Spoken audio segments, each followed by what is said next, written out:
So കുഞ്ഞിച്ചോ സുഹൃത്തുക്കളെ, ഞാൻ നിങ്ങളുടെ സ്വന്തം എക്സ്ട്രാ കോമിക് നമ്മളിന്ന് എക്സ്പ്ലെയിൻ ചെയ്യാൻ പോകുന്നത് ബ്ലാക്ക് ലോന്റെ ചാപ്റ്റർ 346 347 ഞാൻ നിങ്ങളോട് 500 ലാക്സ് ചോദിച്ചപ്പോൾ നിങ്ങൾ എനിക്ക് 800 ലാക്സ് തന്നു. ഞാനിപ്പോൾ എന്തായാലും ചോദിക്കുവാണ്, എനിക്ക് ഈ വീഡിയോയിൽ ഒരു 700 ലാക്സ് കിട്ടും. നിങ്ങളുടെ എല്ലാവരുടെയും സ്നേഹത്തിനും സപ്പോർട്ടിനും ഞാനൊരു ബിഗ് താങ്ക്സ് പറഞ്ഞുകൊണ്ട് നമുക്ക് ഇന്നത്തെ വീഡിയോയിലേക്ക് കടക്കാം. എന്റെ ദൈവമേ, ആ കാണുന്നത് 5 തലയുള്ള ഡ്രാഗൺ അല്ലേ? എന്ത് വലുതാണ് നോക്കണേ.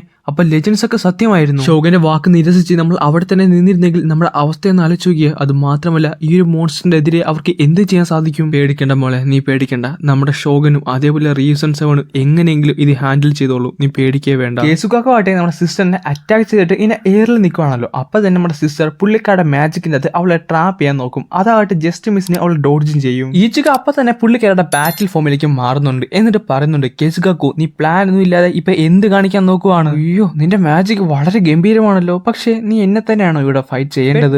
ആ 5 തലയുള്ള ഡ്രാഗന്റെ അതിന് ഒരു ഡ്രാഗൻ നമ്മുടെ കേസുകാക്കുനെ അറ്റാക്ക് ചെയ്യും. അവളവിടെ സൈഡ് തട്ടി ഇങ്ങനെ മാറുന്നിടത്ത് തന്നെ പെട്ടെന്ന് ആ ഡ്രാഗൻ വീണ്ടും ഒരു ഹ്യൂജ് ആയിട്ടുള്ള അറ്റാക്ക് ചെയ്യും. ഞാൻ പറഞ്ഞതല്ലേ, നിങ്ങൾ ആദ്യം ഈ 5 തലയുള്ള ഡ്രാഗനെ കൊല്ലാൻ നോക്ക്, എന്നിട്ട് നിങ്ങൾ എന്റെ നേരെ വാ. അങ്ങനെ ആ ഡ്രാഗൻസ് ബാക്കിയുള്ളവരെ അറ്റാക്ക് ചെയ്യാൻ വേണ്ടി വരാൻ നേരത്ത് ഈ ചിക്ക മനസ്സിൽ പറയുന്നുണ്ട്, ഇല്ല, ഞങ്ങളിവിടെ തോക്കത്തില്ല, കാരണം ഞങ്ങളുടെ കൂടെ ഞങ്ങളുടെ ലോഡ് ഉണ്ട്. അവിടുന്ന് ഒരു ഫ്ലാഷ് ബാക്കിലേക്കാണ് പോകുന്നത്. നമ്മുടെ റിയു ആട്ടെ അവിടെ വന്നിരുന്ന 5 പേരെ വിളിച്ചു നിർത്തിയിട്ട് പറയുന്നുണ്ട്, നമ്മുടെ ലാൻഡ് ഓഫ് ദി സൺ ഉടനെ തന്നെ ഒരു യുദ്ധഭൂമിയായിട്ട് മാറും. ലൂഷ്യസിനെ 3 കയ്യാളുമായിട്ടായിരിക്കണം നമ്മൾ ഫൈറ്റ് ചെയ്യേണ്ടത്. അവരെന്തോ പാലഡിൻസ് എന്ന കണ്ടാണ് വിളിക്കുന്നത്. ആദ്യത്തെ ആൾ വാട്ടറും സ്പേസ് യൂജിറ്റ്സു യൂസറാണ്. അവൾ ഇച്ചിരി പ്രശ്നക്കാരിയാണ്, അവളെ നിങ്ങൾ ശ്രദ്ധിക്കണം. രണ്ടാമത്തെ ആൾ ഐസ് യൂജിറ്റ്സു ആണ്. മൂന്നാമത്തെ ആൾ മാജിക്കൽ ക്രീച്ചേഴ്സിനൊക്കെ കൺട്രോൾ ചെയ്യുന്ന ഒരു പവറാണ്. ഇവിടെ സീൽ ചെയ്തിട്ടുള്ള 5 ഡ്രാഗൻസിനെ റിലീസ് ചെയ്യാനാണ് അവരുടെ പ്ലാൻ. ഏകദേശം രാവിലെ ആ നേരത്ത് അവർ ഇവിടേക്ക് വരും. അപ്പൊ ബാക്കിയുള്ളവർ പറയുന്നുണ്ട്, അങ്ങനെയാണെന്നുണ്ടെങ്കിൽ ഇപ്പൊ തന്നെ പോയി അവരുടെ കാര്യം കണ്ട് തീർത്തേക്കാം. വേണ്ട, അതല്ല നമുക്ക് ആദ്യം ചെയ്യേണ്ടത്. ആദ്യം ഇവിടെയുള്ള എല്ലാവരുടെ ജീവൻ നമ്മൾ രക്ഷിക്കണം. എല്ലാവരെയും നമുക്ക് മറ്റൊരു സ്ഥലത്തേക്ക് മാറ്റണം. കൃത്യമായ പ്ലാൻ നമ്മൾ ചെയ്യാതെ നമുക്ക് മുന്നോട്ട് പോകാൻ സാധിക്കത്തില്ല. അങ്ങനെ പോയാൽ വളരെ വലിയ നാശനഷ്ടങ്ങൾ ഉണ്ടാകും. അതുകൊണ്ട് തന്നെ നമ്മൾ ആദ്യം ചിന്തിക്കേണ്ടത് നമ്മുടെ നാട്ടുകാരുടെ ജീവൻ രക്ഷിക്കാനാണ്. അവരെ എവിടെയെങ്കിലും സേഫ് ആയിട്ട് ഒരു സ്ഥലത്തേക്ക് മാറ്റിയിട്ട് വേണം നമുക്ക് എനിമീസിനെ ടാക്കിൾ ചെയ്യാൻ. അല്ല, ഈ ഡ്രാഗൺ എന്ന് പറയുന്നത് ആ ലെജൻഡറി മോൺസ്റ്റർ അല്ലേ? നമുക്ക് എല്ലാവർക്കും കൂടെ അവനെ പിടിച്ചു കെട്ടാൻ പറ്റുമോ? ചിരിച്ചുകൊണ്ട് നമ്മുടെ റിയൂസാൻ പറയുന്നുണ്ട്, സത്യമാണ്, അത് വളരെ വലിയ ബാഡ് ആയിട്ടുള്ള എനിമി തന്നെയാണ്. പക്ഷേ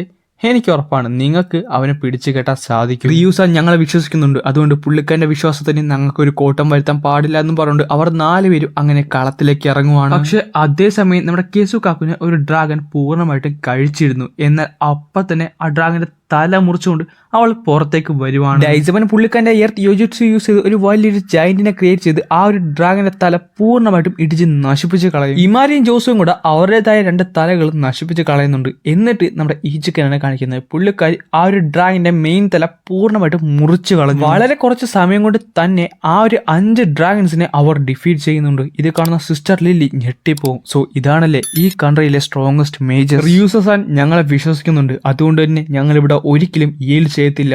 നിന്റെയൊക്കെ അവസാനമാണ്. ഞാൻ കുറച്ചധികം എന്റെ യൂറോക്കു ഞാനിവിടെ യൂസ് ചെയ്തു, പക്ഷെ അതുകൊണ്ട് കുഴപ്പമൊന്നുമില്ല. എന്തായാലും അവന്റെ സഹായമൊന്നും എനിക്ക് വേണ്ടി വരത്തില്ല. അതെന്തായാലും കൊള്ളാം. പക്ഷെ നിങ്ങൾക്ക് അടുത്ത അറ്റാക്കിൽ നിന്ന് പൂർണ്ണമായിട്ടും രക്ഷപ്പെടാൻ സാധിക്കുമെന്ന് നമ്മുടെ ഈച്ചിക്കടുക്ക് സിസ്റ്റർ ലില്ലി ചോദിക്കുന്നുണ്ട്. അതേസമയം എല്ലാവരുടെ അടുത്ത് ഒരു സംഭവം തിളങ്ങുന്നുണ്ട്. ഐസ് ആയിരുന്നു. ആ ഐസ് കൊണ്ട് അവിടെ ഹ്യൂജ് ആയിട്ടുള്ള അറ്റാക്ക് തന്നെ സംഭവിക്കുന്നുണ്ട്. എല്ലാവരും അതിൻ്റെ അകത്ത് പെട്ടുപോകും. എല്ലാ സൈഡിൽ നിന്നും ഇതുപോലെ ഒരു അറ്റാക്ക് ചെയ്താൽ നിങ്ങൾ എല്ലാവരും പെട്ടുപോകും. അതുകൊണ്ട് ഇതാണ് മോസ്റ്റ് എഫിഷ്യന്റ് മെത്തേഡ്. ഈച്ചക്കും കേസൊക്കെയാണ് അത്രയധികം വലിയ വൂൺസ് പറ്റാഞ്ഞത്. എങ്കിലും അവർക്ക് അത്യാവശ്യം നന്നായി തന്നെ ഡാമേജ് കിട്ടിയിട്ടുണ്ട്. ഈച്ചക്ക മനസ്സിൽ പറയുന്നുണ്ട്, ഇതെന്ത് കുന്തമാണ്, ഇവിടെ യൂറോക്കു ഭയങ്കരധികം എക്സ്ട്രാ ഓർഡിനറി ആണല്ലോ. അപ്പോഴാണ് നമ്മുടെ കേസൊക്കെ പുള്ളിക്കാരുടെ റൈറ്റ് സൈഡിലുണ്ടായിരുന്ന ആ ഒരു പലരെയും ശ്രദ്ധിക്കുന്നത്. പുള്ളിക്കാരനായിട്ട് അവിടെ ഒരു മാജിക് ബീസ്റ്റിനെ സമൺ ചെയ്തിട്ടുണ്ട്. പെട്ടെന്ന് അവളുടെ ഫ്രണ്ടിലേക്ക് ഒരു ഫ്രോഗ് വരുന്നുണ്ട്. അവൾ ഇത് കൊണ്ട് ഞെട്ടി താഴെ വീണ് കിടക്കുവാണ്. എനിക്ക് പേടിയാണ്, എനിക്ക് ഫ്രോഗ്സിനെ പേടിയെന്ന് പറഞ്ഞുകൊണ്ട് അവൾ താഴെ ചുരുണ്ട് കൂടി കിടക്കുവാണ്. ഇതാണ് ബൂഗിമാൻ. ഓപ്പോണൻസിന്റെ മെമ്മറിയിലേക്ക് തുരന്നു കയറി അവർക്ക് ഏറ്റവും പേടിയുള്ള